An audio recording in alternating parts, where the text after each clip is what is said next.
Hey kids! Yeah, back in school! Although I think all of you met with me the previous day, so it's not that exciting. But I hope you had a great break, even though I think I will already tell you that. But I'm happy to be back in school, even if we're not face to face. And we're just going to make the best out of it and try to have a good time, anyways. And for us, we're just going to keep working on the schedule. So I'm going to walk you through what's coming up this week since our only large group synchronous meeting is going to be Monday or Tuesday, A day or B day. The rest of the week, you're on your own. You'll have this video to guide you, and it'll be a week to get some work done. And hopefully it's manageable. So I'm going to skip over the Monday and Tuesday in-person days since we covered that. So I'm going to start looking right here on Tuesday or Wednesday. So on Tuesday or Wednesday, you're going to be reading chapters 18 and 19 from Everything's an Argument, which is linked here. And there you're going to be reading about source use and how to use them effectively and how sources can even be used rhetorically. So we've talked about rhetorical devices as being tools to use. You use a metaphor to help with your argument, but people also use sources as rhetorical devices. Why did they use that source over a different source? What does that source actually say that helped move the argument forward? So we're looking at sources and why they're used in an argument. So that's Everything in Argument. That's the book. That's the reading. Then you're watching this video right now for directions on Comp 5. What I like you to do is find 3 articles. I think I mentioned the word editorial. It really doesn't matter. Just an article, 3 articles that try to define a topic. And so I'm hoping we'll be able to do this a little bit on Monday and Tuesday in class too, but something that defines an idea or a concept that's important to you. So like for me right now, I might be interested in what forgiveness means or what it looks like or how to do it, a definition of what it is to forgive. I might want to look into how to embrace and find happiness in quarantine. So a definition of happiness in quarantine. I might look for what to do when your dog is getting older. So I would be looking for a definition of giving care to your dog as they're getting older. Anything that's personally relevant to me and trying to define or elaborate on that concept. And like I said, hopefully we'll do that together in class Monday and Tuesday too. But I'm going to find 3 articles about my topic that I care about. So if I do forgiveness, I'm going to find 3. And then I'm going to paste them into one Google document. Just copy and paste the article into the Google document. And for now, let's not worry about citations. If you just put the links, that's fine for me. And I promise we'll work on works cited stuff later. And then just link your document in Google Classroom, and I'll show you that in a second. So again, your articles define a topic and use outside sources, which pretty much all articles do. Then you're going to be creating Comp 5, which is looking at those sources. And finally, at the end of the week, Grammar 5, Artful Writing 5 too. So let's take a look here. If we go into Google Classroom, here we are, Comp 5, click on it.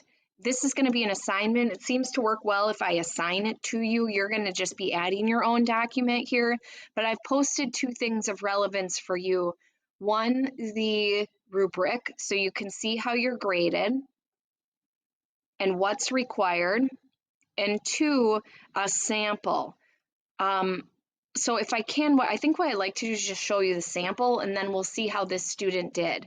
So here she is. She's labeled it Comp 5. She's pasted her articles. Obviously, these are articles that she's pulled. She labeled this one Source 1, and she's looking into what is a good person, it appears.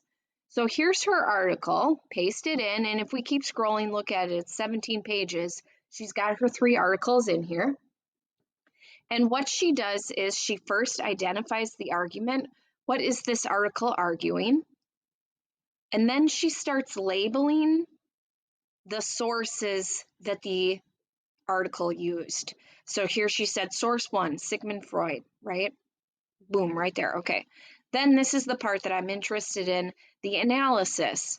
Why did the author use that source of Freud?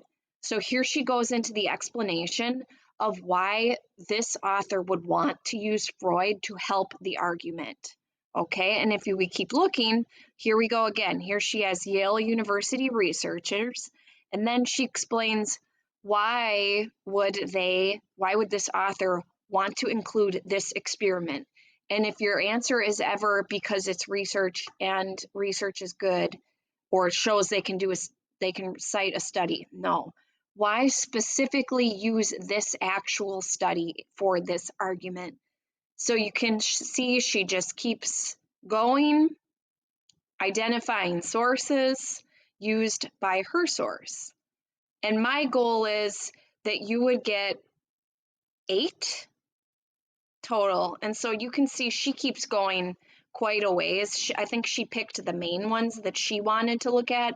I just want 8 pieces of analysis from you, 8 sources. So you don't have to go all the way through, although she might have. I just want you to hit the first 8 or the 8 that are good that you see. And finally at the end, oops, get out of here, Cassie. Okay. Finally at the end, I'm not where here she is. Here she explains overall why these sources were used and how they helped. Okay, so let's go back to the rubric and see how she did. Okay, she got a controversial term to define, good person, probably not that controversial, but she grabbed her topic.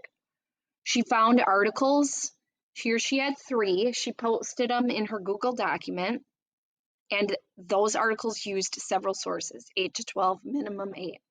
She copied it into a Google Doc. She double spaced it so it could be spaced out. This is not actually a composition. It's just analysis. If we do a nice job with analysis, we won't need to write a paper. So we're going to take it a little soft here. Identify the argument and the sources used by the author. Using the comment tool, analyze each source. Why they were used to make the argument. Now we're not looking at rhetorical devices or appeals, but we're looking at sources, like I said. And in the end, your argument, the impact of using those, my dog's having some breathing problems, I guess. You're looking at the reason those sources were used. Okay. Finally, at the end, like I said, summative stance, how the author used the sources. Good? Okay. So to get a 3, this is what we're going to be shooting for. Highlight the argument, summarize it. Sources are present, you highlight them with the comment tool. Each source analyzed for the effect it creates on the argument to the audience for the purpose and its strengths and limitations. Where did the source fall short?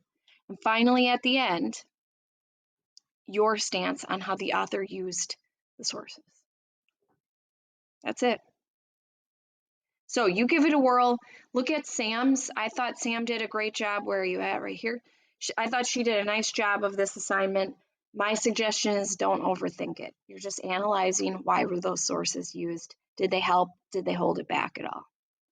All right, I want to keep this video short. So I am going to stop there.